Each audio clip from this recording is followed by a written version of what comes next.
할렐루야. 오늘은 정확한 진단이 필요합니다 라는 제목의 말씀을 나누고자 합니다.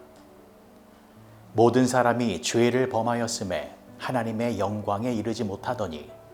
로마서 3장 23절의 말씀. 약 10년 전에 한국을 포함한 여러 나라에서 메르스라는 질병이 퍼진 적이 있습니다. 지금의 코로나 바이러스처럼 호흡기 질환이었는데 당시의 메르스는 치사율이 매우 높아서 감염되면 죽을 수도 있었습니다. 그런데 이 메르스가 시작된 초기에 많은 사람들이 사망했습니다. 이유가 무엇이냐면 이 메르스의 초기 증상이 심각해 보이지 않았기 때문입니다. 일반 감기처럼 열이 나고 기침이 나는 정도였습니다.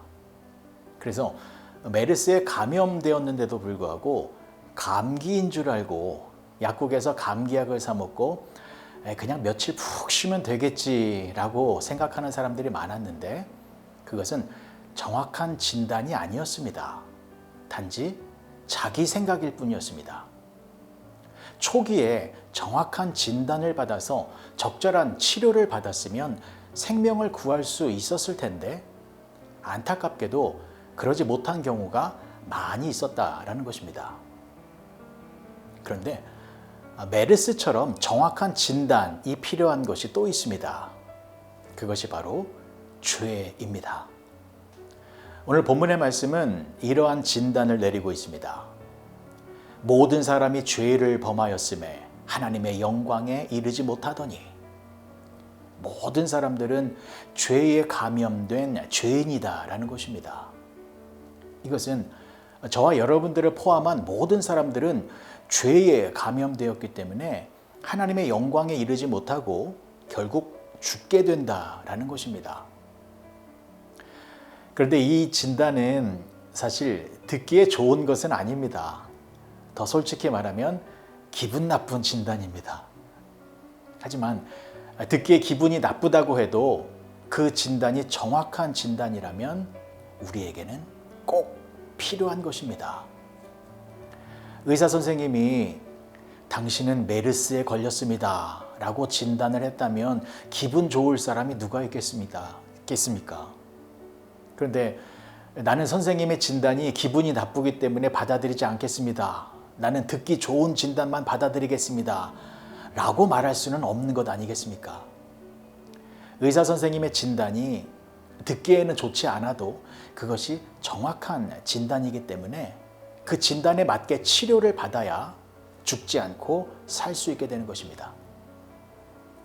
자, 다시 한번 말씀을 드리자면 하나님의 말씀인 성경은 모든 사람이 죄를 범하였음에 라고 말하면서 우리 모두는 죄에 감염된 죄인이다 라는 진단을 내리고 있습니다. 그러면 도대체 우리는 무슨 죄를 지은 것일까요? 도대체 우리가 무슨 죄를 지었길래 우리 모두가 죄인이다 라고 진단을 내리고 있는 것일까요? 우리는 살인을 저지르지도 않았고 또 도둑질도 하지 않았고 사기를 치지도 않았습니다.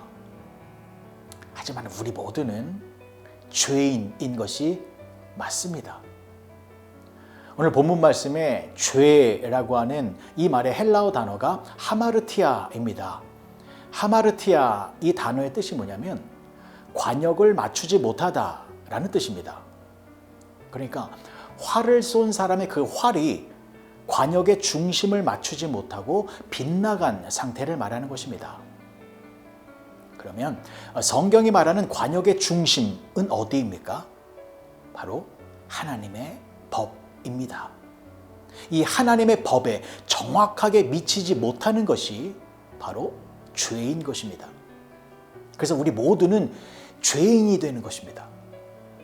왜냐하면 하나님의 법은 절대적이기 때문입니다. 여러분, 세상에서는 자신의 죄에 대하여 상대적으로 생각합니다. 도둑질을 한 사람은 살인을 한 사람을 보면서 나는 저 사람보다는 착하다. 나는 비록 도둑질은 했을지언정 사람을 죽이진 않았기 때문에 저 사람보다는 내가 깨끗하다라고 말을 하고, 시험을 치면서 부정행위를 한 사람은 폭행을 휘두른 사람 앞에서 나는 당신보다 선한 사람이야 라고 상대적으로 판단하게 되는 것입니다. 하지만 하나님은 절대적인 기준에서 사람을 판단하십니다. 요한일서 3장 15절에 이런 말씀이 나옵니다. 그 형제를 미워하는 자마다 살인하는 자니 살인하는 자마다 영생이 그 속에 거하지 아니하는 것을 너희가 아는 바라. 사실 이 말씀은 잘 이해가 되지 않는 말씀이지요. 어떻게 형제를 미워하는 것과 사람을 죽인 그 살인하는 것, 이것을 동일하게 취급할 수 있겠습니까? 그러나 하나님의 기준은 절대적인 것입니다. 하나님의 법 아래에서는 형제를 미워하는 자나 살인하는 자나 모두가 죄를 지은 똑같은 죄인이다 라는 것입니다. 그러면 왜 하나님은 모든 사람들을 죄인이라는 이 기준에 가두어 놓은 것일까요? 그 이유는 하나님은 우리를 사랑하시기 때문입니다. 왜 그런지 이유를 설명해 드리겠습니다. 자, 전문 도예가는 일상생활에서 사용하는 도자기가 아니라 예술성이 있는 도자기를 만드는 사람입니다. 그분들이 도자기를 만들 때 어떤 모습을 보입니까?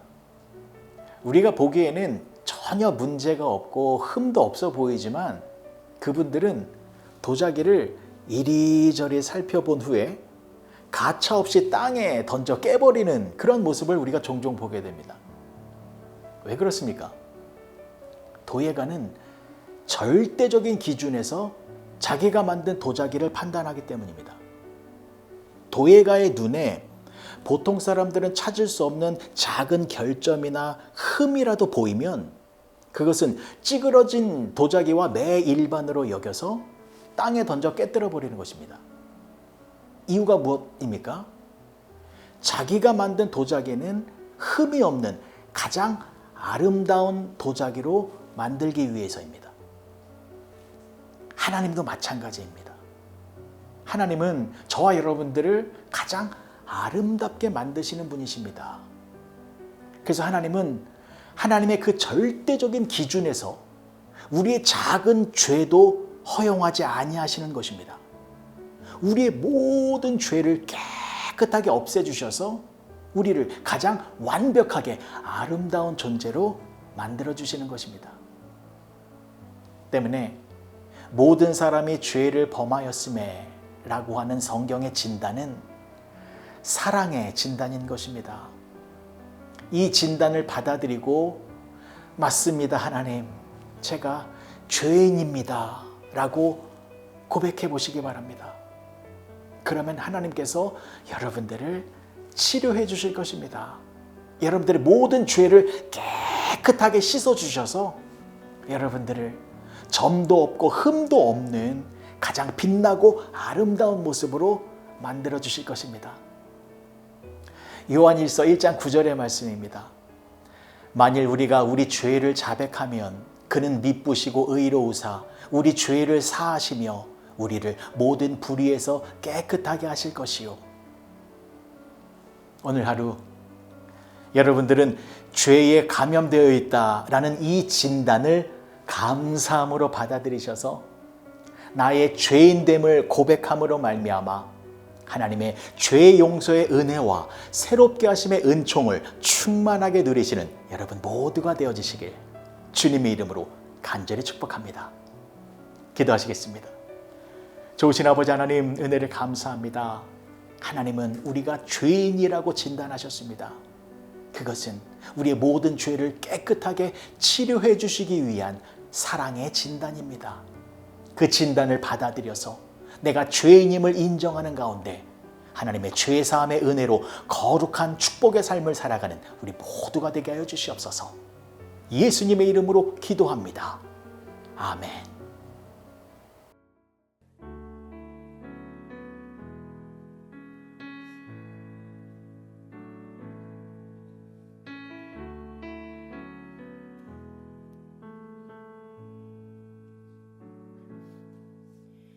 주여 우린 연약합니다. 우린 오늘을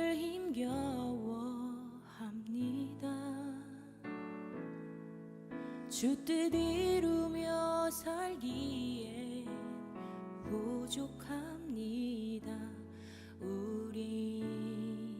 우린 연약합니다. 주여, 우린 넘어집니다. 오늘 하루 또 실수합니다. 주의 긍휼을 구하는 죄인입니다. 우린 주만 바라봅니다. 한없는 주님의 은혜 온 세상 위에 넘칩니다. 가릴 수 없는 주 영광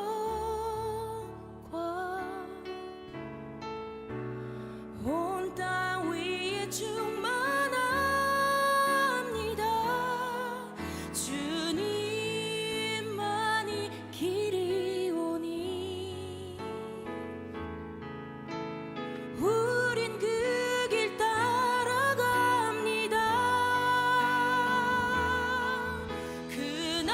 그날에 우리를 이루신 주는 완전합니다.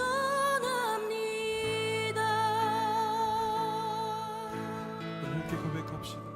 주여 우리 연약합니다. 주여, 우린 연약합니다. 우리 오늘을 힘겨워합니다. 주 뜻 이루며 살기에 부족합니다. 우린 연약합니다. 주여 우린 넘어집니다. 주여 우린 넘어집니다. 오늘 하루 또 실수합니다.